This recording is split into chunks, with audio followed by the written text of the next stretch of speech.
ಮೋದಿಯವರು ಸಚಿವರೊಟ್ಟಿಗೆ ಉನ್ನತ ಸಭೆಯನ್ನ ನಡೆಸಿದ್ದಾರೆ. ಆ ಸಭೆಯಲ್ಲಿ ಇಂಧನ ಪೂರೈಕೆಯ ವ್ಯವಸ್ಥೆಯ ವಿಚಾರಕ್ಕೆ ಸಂಬಂಧಪಟ್ಟಂತೆ ಸುಮಾರು 3 ಗಂಟೆಗಳ ಕಾಲ ಚರ್ಚೆಯನ್ನ ನಡೆಸಿದ್ದಾರೆ. ಈ ಪೆಟ್ರೋಲಿಯಂ ಹಾಗೆ ಕಚ್ಚಾ ತೈಲ ಇಂಧನ ಪೂರೈಕೆಯ ವಿಚಾರಕ್ಕೆ ಸಂಬಂಧಪಟ್ಟಂತೆ ಪ್ರಧಾನಿ ಮೋದಿಯವರು ಸಚಿವರೊಟ್ಟಿಗೆ ಸಭೆಯನ್ನ ನಡೆಸಿರುವಂತದ್ದು. ರಾಸಾಯನಿಕ ವಲಯದಿಂದಲೂ ಕೂಡ ಮಾಹಿತಿಯನ್ನ ಪಡೆದುಕೊಂಡಿದ್ದಾರೆ. ಇಂಧನ ಪೂರೈಕೆಯ ವಿಚಾರಕ್ಕೆ ಸಂಬಂಧಪಟ್ಟಂತೆ ಒಂದಷ್ಟು ಮಾಹಿತಿಯನ್ನ ಕೂಡ ಪಡೆದುಕೊಂಡಿದ್ದಾರೆ. ತಡೆರಹಿತ ಇಂಧನ ಪೂರೈಕೆ ಖಾತ್ರಿಪಡಿಸಿ ದೇಶದಲ್ಲಿ ಎಲ್ಲೂ ಕೂಡ ಕೊರತೆ ಆಗಬಾರದು, ಆ ರೀತಿಯಾಗಿ ನೋಡ್ಕೊಳ್ಳಿ ಅಂತ ಸೂಚನೆಯನ್ನ ಕೊಟ್ಟಿರುವಂತದ್ದು. ನಿಗದಿತ ಸಮಯದಲ್ಲೇ ಸರಕು ಪೂರೈಕೆ ಆಗಬೇಕು, ಸಂಪುಟ ಸಚಿವರಿಗೆ ಸೂಚನೆಯನ್ನ ಕೊಟ್ಟಿದ್ದಾರೆ ಪ್ರಧಾನಿ ಮೋದಿಯವರು. ಈಗಾಗಲೇ ಸದ್ಯದ ಮಟ್ಟಿಗೆ ಮಧ್ಯಪ್ರಾಚ್ಯದ ಯುದ್ಧದ ಎಫೆಕ್ಟ್ನಿಂದ ಭಾರತದಲ್ಲಿ ಗ್ಯಾಸ್ ಪೂರೈಕೆಯ ವಿಚಾರಕ್ಕೆ ಸಂಬಂಧಪಟ್ಟಂತೆ ಒಂದು ಕಮರ್ಷಿಯಲ್, ಅದರ ಜೊತೆಗೆ ಗೃಹ ಬಳಕೆಯ ಇಂಧನದಲ್ಲಿ ವ್ಯತ್ಯಾಸಗಳಾಗ್ತಾ ಇದೆ. ಹೀಗಾಗಿ ಪ್ರಧಾನಿ ಮೋದಿ ಅವರು ಸಚಿವರೊಟ್ಟಿಗೆ ಒಂದಷ್ಟು ಮಾತುಕತೆಯನ್ನ ನಡೆಸಿದ್ರು. ಅಲ್ಲಿ ಕೆಲವೊಂದಿಷ್ಟು ಮಾಹಿತಿಯನ್ನ ಪಡೆದಿದ್ದಾರೆ. ಅದರ ಜೊತೆಗೆ ಯಾವುದೇ ಕೊರತೆ ಆಗಬಾರದು, ಸರಿಯಾದ ರೀತಿಯಲ್ಲಿ ಇಂಧನ ಪೂರೈಕೆ ಆಗಬೇಕು ಅನ್ನುವಂತ ಸೂಚನೆಯನ್ನ ಕೊಟ್ಟಿದ್ದಾರೆ. ನೀವು ಅದನ್ನ ನೋಡ್ಕೊಳ್ಳಿ ಅನ್ನುವಂಥದ್ದು. ಈಗಾಗಲೇ ಯುದ್ಧ ಯಾವಾಗ ನಿಲ್ಲುತ್ತೆ, ಹೇಗೆ ಇನ್ನೂ ಕೂಡ ಕಠಿಣವಾಗುತ್ತಾ ಅನ್ನುವಂತಹ ವಿಚಾರಕ್ಕೆ ಸಂಬಂಧಪಟ್ಟಂತೆ ಸದ್ಯದ ಮಟ್ಟಿಗೆ ಗೊತ್ತಿಲ್ಲ. ಹಾಗಾಗಿ ರಾಜ್ಯದಲ್ಲಿ ಆಗಿರಬಹುದು ಅಥವಾ ದೇಶದಲ್ಲಿ ಆಗಿರಬಹುದು, ಸದ್ಯಕ್ಕೆ ಇಂಧನದ ಕೊರತೆಯಿಂದ ಜನರು ಸಾಕಷ್ಟು ಪರಿತಪಿಸುವ ರೀತಿ ಆಗಿ ಹೋಗಿದೆ. ಹಾಗಾಗಿ ಪ್ರಧಾನಿ ಮೋದಿ ಅವರು ಈಗ ತಮ್ಮ ಸಚಿವರೊಟ್ಟಿಗೆ ಮಾತುಕತೆ ನಡೆಸಿದ್ದಾರೆ. ಒಂದಷ್ಟು ವಿಷಯಗಳ ಆಧಾರಿತವಾಗಿ ಒಂದಷ್ಟು ಚರ್ಚೆಗಳು ಕೂಡ ಆಗಿದೆ. ಸಚಿವರು ಕೊಟ್ಟಂತ ಸಲಹೆಯನ್ನ ಕೂಡ ಪ್ರಧಾನಿ ಮೋದಿ ಅವರು ಕೇಳಿದ್ದಾರೆ. ಅದರ ಜೊತೆಗೆ ಪ್ರಧಾನಿ ಮೋದಿ ಅವರು ಕೂಡ ಒಂದಷ್ಟು ಸಲಹೆಯನ್ನ ಕೊಟ್ಟಿದ್ದಾರೆ. ದೇಶದಲ್ಲಿ ಈ ಗ್ಯಾಸ್ ಅಭಾವ ಉಂಟಾಗಬಾರದು, ಎಲ್ಲೂ ಕೂಡ ಕೊರತೆ ಆಗಬಾರದು ಅಂತ ಸೂಚನೆ ಕೊಟ್ಟಿದ್ದಾರೆ. ಮೋದಿಯವರು ಸಚಿವರೊಟ್ಟಿಗೆ ಉನ್ನತ ಸಭೆಯನ್ನ ನಡೆಸಿದ್ದಾರೆ. ಆ ಸಭೆಯಲ್ಲಿ ಇಂಧನ ಪೂರೈಕೆಯ ವ್ಯವಸ್ಥೆಯ ವಿಚಾರಕ್ಕೆ ಸಂಬಂಧಪಟ್ಟಂತೆ ಸುಮಾರು 3 ಗಂಟೆಗಳ ಕಾಲ ಚರ್ಚೆಯನ್ನ ನಡೆಸಿದ್ದಾರೆ. ಈ ಪೆಟ್ರೋಲಿಯಂ ಹಾಗೆ ಕಚ್ಚಾ ತೈಲ ಇಂಧನ ಪೂರೈಕೆಯ ವಿಚಾರಕ್ಕೆ ಸಂಬಂಧಪಟ್ಟಂತೆ ಪ್ರಧಾನಿ ಮೋದಿಯವರು ಸಚಿವರೊಟ್ಟಿಗೆ ಸಭೆಯನ್ನ ನಡೆಸಿರುವಂತದ್ದು. ರಾಸಾಯನಿಕ ವಲಯದಿಂದಲೂ ಕೂಡ ಮಾಹಿತಿಯನ್ನ ಪಡೆದುಕೊಂಡಿದ್ದಾರೆ. ಇಂಧನ ಪೂರೈಕೆಯ ವಿಚಾರಕ್ಕೆ ಸಂಬಂಧಪಟ್ಟಂತೆ ಒಂದಷ್ಟು ಮಾಹಿತಿಯನ್ನ ಕೂಡ ಪಡೆದುಕೊಂಡಿದ್ದಾರೆ. ತಡೆರಹಿತ ಇಂಧನ ಪೂರೈಕೆ ಖಾತ್ರಿಪಡಿಸಿ ದೇಶದಲ್ಲಿ ಎಲ್ಲೂ ಕೂಡ ಕೊರತೆ ಆಗಬಾರದು, ಆ ರೀತಿಯಾಗಿ ನೋಡ್ಕೊಳ್ಳಿ ಅಂತ ಸೂಚನೆಯನ್ನ ಕೊಟ್ಟಿರುವಂತದ್ದು.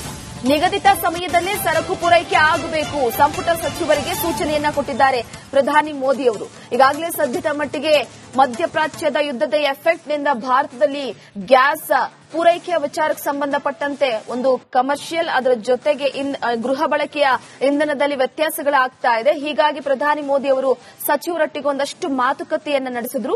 ಅಲ್ಲಿ ಕೆಲವೊಂದಿಷ್ಟು ಮಾಹಿತಿಯನ್ನ ಪಡೆದಿದ್ದಾರೆ. ಅದರ ಜೊತೆಗೆ ಯಾವುದೇ ಕೊರತೆ ಆಗಬಾರದು, ಸರಿಯಾದ ರೀತಿಯಲ್ಲಿ ಇಂಧನ ಪೂರೈಕೆ ಆಗಬೇಕು ಅನ್ನುವಂತ ಸೂಚನೆಯನ್ನ ಕೊಟ್ಟಿದ್ದಾರೆ. ನೀವು ಅದನ್ನ ನೋಡ್ಕೊಳ್ಳಿ ಅನ್ನುವಂಥದ್ದು. ಈಗಾಗಲೇ ಯುದ್ಧ ಯಾವಾಗ ನಿಲ್ಲುತ್ತೆ, ಹೇಗೆ ಇನ್ನೂ ಕೂಡ ಕಠಿಣವಾಗುತ್ತಾ ಅನ್ನುವಂತಹ ವಿಚಾರಕ್ಕೆ ಸಂಬಂಧಪಟ್ಟಂತೆ ಸದ್ಯದ ಮಟ್ಟಿಗೆ ಗೊತ್ತಿಲ್ಲ. ಹಾಗಾಗಿ ರಾಜ್ಯದಲ್ಲಿ ಆಗಿರಬಹುದು ಅಥವಾ ದೇಶದಲ್ಲಿ ಆಗಿರಬಹುದು, ಸದ್ಯಕ್ಕೆ ಇಂಧನದ ಕೊರತೆಯಿಂದ ಜನರು ಸಾಕಷ್ಟು ಪರಿತಪಿಸುವ ರೀತಿ ಆಗಿ ಹೋಗಿದೆ. ಹಾಗಾಗಿ ಪ್ರಧಾನಿ ಮೋದಿ ಅವರು ಈಗ ತಮ್ಮ ಸಚಿವರೊಟ್ಟಿಗೆ ಮಾತುಕತೆ ನಡೆಸಿದ್ದಾರೆ. ಒಂದಷ್ಟು ವಿಷಯಗಳ ಆಧಾರಿತವಾಗಿ ಒಂದಷ್ಟು ಚರ್ಚೆಗಳು ಕೂಡ ಆಗಿದೆ. ಸಚಿವರು ಕೊಟ್ಟಂತ ಸಲಹೆಯನ್ನ ಕೂಡ ಪ್ರಧಾನಿ ಮೋದಿ ಅವರು ಕೇಳಿದ್ದಾರೆ. ಅದರ ಜೊತೆಗೆ ಪ್ರಧಾನಿ ಮೋದಿ ಅವರು ಕೂಡ ಒಂದಷ್ಟು ಸಲಹೆಯನ್ನ ಕೊಟ್ಟಿದ್ದಾರೆ. ದೇಶದಲ್ಲಿ ಈ ಗ್ಯಾಸ್ ಅಭಾವ ಉಂಟಾಗಬಾರದು, ಎಲ್ಲೂ ಕೂಡ ಕೊರತೆ ಆಗಬಾರದು ಅಂತ ಸೂಚನೆ ಕೊಟ್ಟಿದ್ದಾರೆ. ಮೋದಿಯವರು ಸಚಿವರೊಟ್ಟಿಗೆ ಉನ್ನತ ಸಭೆಯನ್ನ ನಡೆಸಿದ್ದಾರೆ. ಆ ಸಭೆಯಲ್ಲಿ ಇಂಧನ ಪೂರೈಕೆಯ ವ್ಯವಸ್ಥೆಯ ವಿಚಾರಕ್ಕೆ ಸಂಬಂಧಪಟ್ಟಂತೆ ಸುಮಾರು 3 ಗಂಟೆಗಳ ಕಾಲ ಚರ್ಚೆಯನ್ನ ನಡೆಸಿದ್ದಾರೆ. ಈ ಪೆಟ್ರೋಲಿಯಂ ಹಾಗೆ ಕಚ್ಚಾ ತೈಲ ಇಂಧನ ಪೂರೈಕೆಯ ವಿಚಾರಕ್ಕೆ ಸಂಬಂಧಪಟ್ಟಂತೆ ಪ್ರಧಾನಿ ಮೋದಿಯವರು ಸಚಿವರೊಟ್ಟಿಗೆ ಸಭೆಯನ್ನ ನಡೆಸಿರುವಂತದ್ದು. ರಾಸಾಯನಿಕ ವಲಯದಿಂದಲೂ ಕೂಡ ಮಾಹಿತಿಯನ್ನ ಪಡೆದುಕೊಂಡಿದ್ದಾರೆ. ಇಂಧನ ಪೂರೈಕೆಯ ವಿಚಾರಕ್ಕೆ ಸಂಬಂಧಪಟ್ಟಂತೆ ಒಂದಷ್ಟು ಮಾಹಿತಿಯನ್ನ ಕೂಡ ಪಡೆದುಕೊಂಡಿದ್ದಾರೆ. ತಡೆರಹಿತ ಇಂಧನ ಪೂರೈಕೆ ಖಾತ್ರಿಪಡಿಸಿ ದೇಶದಲ್ಲಿ ಎಲ್ಲೂ ಕೂಡ ಕೊರತೆ ಆಗಬಾರದು, ಆ ರೀತಿಯಾಗಿ ನೋಡ್ಕೊಳ್ಳಿ ಅಂತ ಸೂಚನೆಯನ್ನ ಕೊಟ್ಟಿರುವಂತದ್ದು. ನಿಗದಿತ ಸಮಯದಲ್ಲೇ ಸರಕು ಪೂರೈಕೆ ಆಗಬೇಕು, ಸಂಪುಟ ಸಚಿವರಿಗೆ ಸೂಚನೆಯನ್ನ ಕೊಟ್ಟಿದ್ದಾರೆ ಪ್ರಧಾನಿ ಮೋದಿ ಅವರು. ಈಗಾಗಲೇ ಸದ್ಯದ ಮಟ್ಟಿಗೆ ಮಧ್ಯಪ್ರಾಚ್ಯದ ಯುದ್ಧದ ಎಫೆಕ್ಟ್ನಿಂದ ಭಾರತದಲ್ಲಿ ಗ್ಯಾಸ್ ಪೂರೈಕೆಯ ವಿಚಾರಕ್ಕೆ ಸಂಬಂಧಪಟ್ಟಂತೆ ಒಂದು ಕಮರ್ಷಿಯಲ್, ಅದರ ಜೊತೆಗೆ ಗೃಹ ಬಳಕೆಯ ಇಂಧನದಲ್ಲಿ ವ್ಯತ್ಯಾಸಗಳಾಗ್ತಾ ಇದೆ. ಹೀಗಾಗಿ ಪ್ರಧಾನಿ ಮೋದಿ ಅವರು ಸಚಿವರೊಟ್ಟಿಗೆ ಒಂದಷ್ಟು ಮಾತುಕತೆಯನ್ನ ನಡೆಸಿದ್ರು. ಅಲ್ಲಿ ಕೆಲವೊಂದಿಷ್ಟು ಮಾಹಿತಿಯನ್ನ ಪಡೆದಿದ್ದಾರೆ. ಅದರ ಜೊತೆಗೆ ಯಾವುದೇ ಕೊರತೆ ಆಗಬಾರದು, ಸರಿಯಾದ ರೀತಿಯಲ್ಲಿ ಇಂಧನ ಪೂರೈಕೆ ಆಗಬೇಕು ಅನ್ನುವಂತ ಸೂಚನೆಯನ್ನ ಕೊಟ್ಟಿದ್ದಾರೆ. ನೀವು ಅದನ್ನ ನೋಡ್ಕೊಳ್ಳಿ ಅನ್ನುವಂಥದ್ದು. ಈಗಾಗಲೇ ಯುದ್ಧ ಯಾವಾಗ ನಿಲ್ಲುತ್ತೆ, ಹೇಗೆ ಇನ್ನೂ ಕೂಡ ಕಠಿಣವಾಗುತ್ತಾ ಅನ್ನುವಂತ ಅನ್ನುವಂತಹ ವಿಚಾರಕ್ಕೆ ಸಂಬಂಧಪಟ್ಟಂತೆ ಸದ್ಯದ ಮಟ್ಟಿಗೆ ಗೊತ್ತಿಲ್ಲ. ಹಾಗಾಗಿ ರಾಜ್ಯದಲ್ಲಿ ಆಗಿರಬಹುದು ಅಥವಾ ದೇಶದಲ್ಲಾಗಿರಬಹುದು ಸದ್ಯಕ್ಕೆ ಇಂಧನದ ಕೊರತೆಯಿಂದ ಜನರು ಸಾಕಷ್ಟು ಪರಿತಪಿಸುವ ರೀತಿ ಆಗಿ ಹೋಗಿದೆ. ಹಾಗಾಗಿ ಪ್ರಧಾನಿ ಮೋದಿ ಅವರು ಈಗ ತಮ್ಮ ಸಚಿವರೊಟ್ಟಿಗೆ ಮಾತುಕತೆ ನಡೆಸಿದ್ದಾರೆ. ಒಂದಷ್ಟು ವಿಷಯಗಳ ಆಧಾರಿತವಾಗಿ ಒಂದಷ್ಟು ಚರ್ಚೆಗಳು ಕೂಡ ಆಗಿದೆ. ಸಚಿವರು ಕೊಟ್ಟಂತ ಸಲಹೆಯನ್ನ ಕೂಡ ಪ್ರಧಾನಿ ಮೋದಿ ಅವರು ಕೇಳಿದ್ದಾರೆ. ಅದರ ಜೊತೆಗೆ ಪ್ರಧಾನಿ ಮೋದಿ ಅವರು ಕೂಡ ಒಂದಷ್ಟು ಸಲಹೆಯನ್ನ ಕೊಟ್ಟಿದ್ದಾರೆ. ದೇಶದಲ್ಲಿ ಈ ಗ್ಯಾಸ್ ಅಭಾವ ಉಂಟಾಗಬಾರದು, ಎಲ್ಲೂ ಕೂಡ ಕೊರತೆ ಆಗಬಾರದು ಅಂತ ಸೂಚನೆ ಕೊಟ್ಟಿದ್ದಾರೆ. ಮೋದಿ ಅವರು ಸಚಿವರೊಟ್ಟಿಗೆ ಉನ್ನತ ಸಭೆಯನ್ನ ನಡೆಸಿದ್ದಾರೆ. ಆ ಸಭೆಯಲ್ಲಿ ಇಂಧನ ಪೂರೈಕೆಯ ವ್ಯವಸ್ಥೆಯ ವಿಚಾರಕ್ಕೆ ಸಂಬಂಧಪಟ್ಟಂತೆ ಸುಮಾರು 3 ಗಂಟೆಗಳ ಕಾಲ ಚರ್ಚೆಯನ್ನ ನಡೆಸಿದ್ದಾರೆ. ಈ ಪೆಟ್ರೋಲಿಯಂ ಹಾಗೆ ಕಚ್ಚಾ ತೈಲ ಇಂಧನ ಪೂರೈಕೆಯ ವಿಚಾರಕ್ಕೆ ಸಂಬಂಧಪಟ್ಟಂತೆ ಪ್ರಧಾನಿ ಮೋದಿ ಅವರು ಸಚಿವರೊಟ್ಟಿಗೆ ಸಭೆಯನ್ನ ನಡೆಸಿರುವಂತದ್ದು. ರಾಸಾಯನಿಕ ವಲಯದಿಂದಲೂ ಕೂಡ ಮಾಹಿತಿಯನ್ನ ಪಡೆದುಕೊಂಡಿದ್ದಾರೆ. ಇಂಧನ ಪೂರೈಕೆಯ ವಿಚಾರಕ್ಕೆ ಸಂಬಂಧಪಟ್ಟಂತೆ ಒಂದಷ್ಟು ಮಾಹಿತಿಯನ್ನ ಕೂಡ ಪಡೆದುಕೊಂಡಿದ್ದಾರೆ. ತಡೆರಹಿತ ಇಂಧನ ಪೂರೈಕೆ ಖಾತ್ರಿಪಡಿಸಿ ದೇಶದಲ್ಲಿ ಎಲ್ಲೂ ಕೂಡ ಕೊರತೆ ಆಗಬಾರದು, ಆ ರೀತಿಯಾಗಿ ನೋಡ್ಕೊಳ್ಳಿ ಅಂತ ಸೂಚನೆಯನ್ನ ಕೊಟ್ಟಿರುವಂತದ್ದು. ನಿಗದಿತ ಸಮಯದಲ್ಲೇ ಸರಕು ಪೂರೈಕೆ ಆಗಬೇಕು, ಸಂಪುಟ ಸಚಿವರಿಗೆ ಸೂಚನೆಯನ್ನ ಕೊಟ್ಟಿದ್ದಾರೆ ಪ್ರಧಾನಿ ಮೋದಿ ಅವರು. ಈಗಾಗಲೇ ಸದ್ಯದ ಮಟ್ಟಿಗೆ ಮಧ್ಯಪ್ರಾಚ್ಯದ ಯುದ್ಧದ ಎಫೆಕ್ಟ್ನಿಂದ ಭಾರತದಲ್ಲಿ ಗ್ಯಾಸ್ ಪೂರೈಕೆಯ ವಿಚಾರಕ್ಕೆ ಸಂಬಂಧಪಟ್ಟಂತೆ ಒಂದು ಕಮರ್ಷಿಯಲ್, ಅದರ ಜೊತೆಗೆ ಗೃಹ ಬಳಕೆಯ ಇಂಧನದಲ್ಲಿ ವ್ಯತ್ಯಾಸಗಳಾಗ್ತಾ ಇದೆ. ಹೀಗಾಗಿ ಪ್ರಧಾನಿ ಮೋದಿ ಅವರು ಸಚಿವರೊಟ್ಟಿಗೆ ಒಂದಷ್ಟು ಮಾತುಕತೆಯನ್ನ ನಡೆಸಿದ್ರು. ಅಲ್ಲಿ ಕೆಲವೊಂದಿಷ್ಟು ಮಾಹಿತಿಯನ್ನ ಪಡೆದಿದ್ದಾರೆ. ಅದರ ಜೊತೆಗೆ ಯಾವುದೇ ಕೊರತೆ ಆಗಬಾರದು, ಸರಿಯಾದ ರೀತಿಯಲ್ಲಿ ಇಂಧನ ಪೂರೈಕೆ ಆಗಬೇಕು ಅನ್ನುವಂತ ಸೂಚನೆಯನ್ನ ಕೊಟ್ಟಿದ್ದಾರೆ. ನೀವು ಅದನ್ನ ನೋಡ್ಕೊಳ್ಳಿ ಅನ್ನುವಂಥದ್ದು. ಈಗಾಗಲೇ ಯುದ್ಧ ಯಾವಾಗ ನಿಲ್ಲುತ್ತೆ, ಹೇಗೆ ಇನ್ನೂ ಕೂಡ ಕಠಿಣವಾಗುತ್ತಾ ಅನ್ನುವಂತಹ ವಿಚಾರಕ್ಕೆ ಸಂಬಂಧಪಟ್ಟಂತೆ ಸದ್ಯದ ಮಟ್ಟಿಗೆ ಗೊತ್ತಿಲ್ಲ. ಹಾಗಾಗಿ ರಾಜ್ಯದಲ್ಲಿ ಆಗಿರಬಹುದು ಅಥವಾ ದೇಶದಲ್ಲಾಗಿರಬಹುದು ಸದ್ಯಕ್ಕೆ ಇಂಧನದ ಕೊರತೆಯಿಂದ ಜನರು ಸಾಕಷ್ಟು ಪರಿತಪಿಸುವ ರೀತಿ ಆಗಿ ಹೋಗಿದೆ. ಹಾಗಾಗಿ ಪ್ರಧಾನಿ ಮೋದಿ ಅವರು ಈಗ ತಮ್ಮ ಸಚಿವರೊಟ್ಟಿಗೆ ಮಾತುಕತೆ ನಡೆಸಿದ್ದಾರೆ. ಒಂದಷ್ಟು ವಿಷಯಗಳ ಆಧಾರಿತವಾಗಿ ಒಂದಷ್ಟು ಚರ್ಚೆಗಳು ಕೂಡ ಆಗಿದೆ. ಸಚಿವರು ಕೊಟ್ಟಂತ ಸಲಹೆಯನ್ನ ಕೂಡ ಪ್ರಧಾನಿ ಮೋದಿ ಅವರು ಕೇಳಿದ್ದಾರೆ. ಅದರ ಜೊತೆಗೆ ಪ್ರಧಾನಿ ಮೋದಿ ಅವರು ಕೂಡ ಒಂದಷ್ಟು ಸಲಹೆಯನ್ನ ಕೊಟ್ಟಿದ್ದಾರೆ.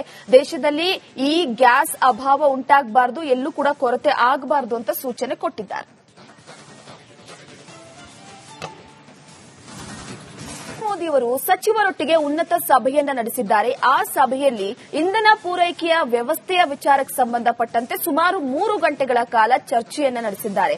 ಈ ಪೆಟ್ರೋಲಿಯಂ ಹಾಗೆ ಕಚ್ಚಾ ತೈಲ ಇಂಧನ ಪೂರೈಕೆಯ ವಿಚಾರಕ್ಕೆ ಸಂಬಂಧಪಟ್ಟಂತೆ ಪ್ರಧಾನಿ ಮೋದಿ ಅವರು ಸಚಿವರೊಟ್ಟಿಗೆ ಸಭೆಯನ್ನ ನಡೆಸಿರುವಂತದ್ದು. ರಾಸಾಯನಿಕ ವಲಯದಿಂದಲೂ ಕೂಡ ಮಾಹಿತಿಯನ್ನ ಪಡೆದುಕೊಂಡಿದ್ದಾರೆ. ಇಂಧನ ಪೂರೈಕೆಯ ವಿಚಾರಕ್ಕೆ ಸಂಬಂಧಪಟ್ಟಂತೆ ಒಂದಷ್ಟು ಮಾಹಿತಿಯನ್ನ ಕೂಡ ಪಡೆದುಕೊಂಡಿದ್ದಾರೆ. ತಡೆರಹಿತ ಇಂಧನ ಪೂರೈಕೆ ಖಾತ್ರಿಪಡಿಸಿ ದೇಶದಲ್ಲಿ ಎಲ್ಲೂ ಕೂಡ ಕೊರತೆ ಆಗಬಾರದು, ಆ ರೀತಿಯಾಗಿ ನೋಡ್ಕೊಳ್ಳಿ ಅಂತ ಸೂಚನೆಯನ್ನ ಕೊಟ್ಟಿರುವಂತದ್ದು. ನಿಗದಿತ ಸಮಯದಲ್ಲೇ ಸರಕು ಪೂರೈಕೆ ಆಗಬೇಕು, ಸಂಪುಟ ಸಚಿವರಿಗೆ ಸೂಚನೆಯನ್ನ ಕೊಟ್ಟಿದ್ದಾರೆ ಪ್ರಧಾನಿ ಮೋದಿ ಅವರು. ಈಗಾಗಲೇ ಸದ್ಯದ ಮಟ್ಟಿಗೆ ಮಧ್ಯಪ್ರಾಚ್ಯದ ಯುದ್ಧದ ಎಫೆಕ್ಟ್ನಿಂದ ಭಾರತದಲ್ಲಿ ಗ್ಯಾಸ್ ಪೂರೈಕೆಯ ವಿಚಾರಕ್ಕೆ ಸಂಬಂಧಪಟ್ಟಂತೆ ಒಂದು ಕಮರ್ಷಿಯಲ್, ಅದರ ಜೊತೆಗೆ ಗೃಹ ಬಳಕೆಯ ಇಂಧನದಲ್ಲಿ ವ್ಯತ್ಯಾಸಗಳಾಗ್ತಾ ಇದೆ. ಹೀಗಾಗಿ ಪ್ರಧಾನಿ ಮೋದಿ ಅವರು ಸಚಿವರೊಟ್ಟಿಗೆ ಒಂದಷ್ಟು ಮಾತುಕತೆಯನ್ನ ನಡೆಸಿದ್ರು. ಅಲ್ಲಿ ಕೆಲವೊಂದಿಷ್ಟು ಮಾಹಿತಿಯನ್ನ ಪಡೆದಿದ್ದಾರೆ. ಅದರ ಜೊತೆಗೆ ಯಾವುದೇ ಕೊರತೆ ಆಗಬಾರದು, ಸರಿಯಾದ ರೀತಿಯಲ್ಲಿ ಇಂಧನ ಪೂರೈಕೆ ಆಗಬೇಕು ಅನ್ನುವಂತ ಸೂಚನೆಯನ್ನ ಕೊಟ್ಟಿದ್ದಾರೆ. ನೀವು ಅದನ್ನ ನೋಡ್ಕೊಳ್ಳಿ ಅನ್ನುವಂಥದ್ದು. ಈಗಾಗಲೇ ಯುದ್ಧ ಯಾವಾಗ ನಿಲ್ಲುತ್ತೆ, ಹೇಗೆ ಇನ್ನೂ ಕೂಡ ಕಠಿಣವಾಗುತ್ತಾ ಅನ್ನುವಂತಹ ವಿಚಾರಕ್ಕೆ ಸಂಬಂಧಪಟ್ಟಂತೆ ಸದ್ಯದ ಮಟ್ಟಿಗೆ ಗೊತ್ತಿಲ್ಲ. ಹಾಗಾಗಿ ರಾಜ್ಯದಲ್ಲಿ ಆಗಿರಬಹುದು ಅಥವಾ ದೇಶದಲ್ಲಾಗಿರಬಹುದು ಸದ್ಯಕ್ಕೆ ಇಂಧನದ ಕೊರತೆಯಿಂದ ಜನರು ಸಾಕಷ್ಟು ಪರಿತಪಿಸುವ ರೀತಿ ಆಗಿ ಹೋಗಿದೆ. ಹಾಗಾಗಿ ಪ್ರಧಾನಿ ಮೋದಿ ಅವರು ಈಗ ತಮ್ಮ ಸಚಿವರೊಟ್ಟಿಗೆ ಮಾತುಕತೆ ನಡೆಸಿದ್ದಾರೆ. ಒಂದಷ್ಟು ವಿಷಯಗಳ ಆಧಾರಿತವಾಗಿ ಒಂದಷ್ಟು ಚರ್ಚೆಗಳು ಕೂಡ ಆಗಿದೆ. ಸಚಿವರು ಕೊಟ್ಟಂತ ಸಲಹೆಯನ್ನ ಕೂಡ ಪ್ರಧಾನಿ ಮೋದಿ ಅವರು ಕೇಳಿದ್ದಾರೆ. ಅದರ ಜೊತೆಗೆ ಪ್ರಧಾನಿ ಮೋದಿ ಅವರು ಕೂಡ ಒಂದಷ್ಟು ಸಲಹೆಯನ್ನ ಕೊಟ್ಟಿದ್ದಾರೆ. ದೇಶದಲ್ಲಿ ಈ ಗ್ಯಾಸ್ ಅಭಾವ ಉಂಟಾಗಬಾರದು, ಎಲ್ಲೂ ಕೂಡ ಕೊರತೆ ಆಗಬಾರದು ಅಂತ ಸೂಚನೆ ಕೊಟ್ಟಿದ್ದಾರೆ. ಮೋದಿ ಅವರು ಸಚಿವರೊಟ್ಟಿಗೆ ಉನ್ನತ ಸಭೆಯನ್ನ ನಡೆಸಿದ್ದಾರೆ. ಆ ಸಭೆಯಲ್ಲಿ ಇಂಧನ ಪೂರೈಕೆಯ ವ್ಯವಸ್ಥೆಯ ವಿಚಾರಕ್ಕೆ ಸಂಬಂಧಪಟ್ಟಂತೆ ಸುಮಾರು 3 ಗಂಟೆಗಳ ಕಾಲ ಚರ್ಚೆಯನ್ನ ನಡೆಸಿದ್ದಾರೆ. ಈ ಪೆಟ್ರೋಲಿಯಂ ಹಾಗೆ ಕಚ್ಚಾ ತೈಲ ಇಂಧನ ಪೂರೈಕೆಯ ವಿಚಾರಕ್ಕೆ ಸಂಬಂಧಪಟ್ಟಂತೆ ಪ್ರಧಾನಿ ಮೋದಿ ಅವರು ಸಚಿವರೊಟ್ಟಿಗೆ ಸಭೆಯನ್ನ ನಡೆಸಿರುವಂತದ್ದು. ರಾಸಾಯನಿಕ ವಲಯದಿಂದಲೂ ಕೂಡ ಮಾಹಿತಿಯನ್ನ ಪಡೆದುಕೊಂಡಿದ್ದಾರೆ. ಇಂಧನ ಪೂರೈಕೆಯ ವಿಚಾರಕ್ಕೆ ಸಂಬಂಧಪಟ್ಟಂತೆ ಒಂದಷ್ಟು ಮಾಹಿತಿಯನ್ನ ಕೂಡ ಪಡೆದುಕೊಂಡಿದ್ದಾರೆ. ತಡೆರಹಿತ ಇಂಧನ ಪೂರೈಕೆ ಖಾತ್ರಿಪಡಿಸಿ ದೇಶದಲ್ಲಿ ಎಲ್ಲೂ ಕೂಡ ಕೊರತೆ ಆಗಬಾರದು, ಆ ರೀತಿಯಾಗಿ ನೋಡ್ಕೊಳ್ಳಿ ಅಂತ ಸೂಚನೆಯನ್ನ ಕೊಟ್ಟಿರುವಂತದ್ದು. ನಿಗದಿತ ಸಮಯದಲ್ಲೇ ಸರಕು ಪೂರೈಕೆ ಆಗಬೇಕು. ಸಂಪುಟ ಸಚಿವರಿಗೆ ಸೂಚನೆಯನ್ನ ಕೊಟ್ಟಿದ್ದಾರೆ ಪ್ರಧಾನಿ ಮೋದಿ ಅವರು. ಈಗಾಗಲೇ ಸದ್ಯದ ಮಟ್ಟಿಗೆ ಮಧ್ಯಪ್ರಾಚ್ಯದ ಯುದ್ಧದ ಎಫೆಕ್ಟ್ನಿಂದ ಭಾರತದಲ್ಲಿ ಗ್ಯಾಸ್ ಪೂರೈಕೆಯ ವಿಚಾರಕ್ಕೆ ಸಂಬಂಧಪಟ್ಟಂತೆ ಒಂದು ಕಮರ್ಷಿಯಲ್ ಅದರ ಜೊತೆಗೆ ಗೃಹ ಬಳಕೆಯ ಇಂಧನದಲ್ಲಿ ವ್ಯತ್ಯಾಸಗಳಾಗ್ತಾ ಇದೆ. ಹೀಗಾಗಿ ಪ್ರಧಾನಿ ಮೋದಿ ಅವರು ಸಚಿವರೊಟ್ಟಿಗೆ ಒಂದಷ್ಟು ಮಾತುಕತೆಯನ್ನ ನಡೆಸಿದ್ರು. ಅಲ್ಲಿ ಕೆಲವೊಂದಿಷ್ಟು ಮಾಹಿತಿಯನ್ನ ಪಡೆದಿದ್ದಾರೆ. ಅದರ ಜೊತೆಗೆ ಯಾವುದೇ ಕೊರತೆ ಆಗಬಾರದು, ಸರಿಯಾದ ರೀತಿಯಲ್ಲಿ ಇಂಧನ ಪೂರೈಕೆ ಆಗಬೇಕು ಅನ್ನುವಂತ ಸೂಚನೆಯನ್ನ ಕೊಟ್ಟಿದ್ದಾರೆ. ನೀವು ಅದನ್ನ ನೋಡ್ಕೊಳ್ಳಿ ಅನ್ನುವಂಥದ್ದು. ಈಗಾಗಲೇ ಯುದ್ಧ ಯಾವಾಗ ನಿಲ್ಲುತ್ತೆ, ಹೇಗೆ ಇನ್ನೂ ಕೂಡ ಕಠಿಣವಾಗುತ್ತಾ ಅನ್ನುವಂತಹ ವಿಚಾರಕ್ಕೆ ಸಂಬಂಧಪಟ್ಟಂತೆ ಸದ್ಯದ ಮಟ್ಟಿಗೆ ಗೊತ್ತಿಲ್ಲ. ಹಾಗಾಗಿ ರಾಜ್ಯದಲ್ಲಿ ಆಗಿರಬಹುದು ಅಥವಾ ದೇಶದಲ್ಲಾಗಿರಬಹುದು ಸದ್ಯಕ್ಕೆ ಇಂಧನದ ಕೊರತೆಯಿಂದ ಜನರು ಸಾಕಷ್ಟು ಪರಿತಪಿಸುವ ರೀತಿ ಆಗಿ ಹೋಗಿದೆ. ಹಾಗಾಗಿ ಪ್ರಧಾನಿ ಮೋದಿ ಅವರು ಈಗ ತಮ್ಮ ಸಚಿವರೊಟ್ಟಿಗೆ ಮಾತುಕತೆ ನಡೆಸಿದ್ದಾರೆ. ಒಂದಷ್ಟು ವಿಷಯಗಳ ಆಧಾರಿತವಾಗಿ ಒಂದಷ್ಟು ಚರ್ಚೆಗಳು ಕೂಡ ಆಗಿದೆ. ಸಚಿವರು ಕೊಟ್ಟಂತ ಸಲಹೆಯನ್ನ ಕೂಡ ಪ್ರಧಾನಿ ಮೋದಿ ಅವರು ಕೇಳಿದ್ದಾರೆ. ಅದರ ಜೊತೆಗೆ ಪ್ರಧಾನಿ ಮೋದಿ ಅವರು ಕೂಡ ಒಂದಷ್ಟು ಸಲಹೆಯನ್ನ ಕೊಟ್ಟಿದ್ದಾರೆ.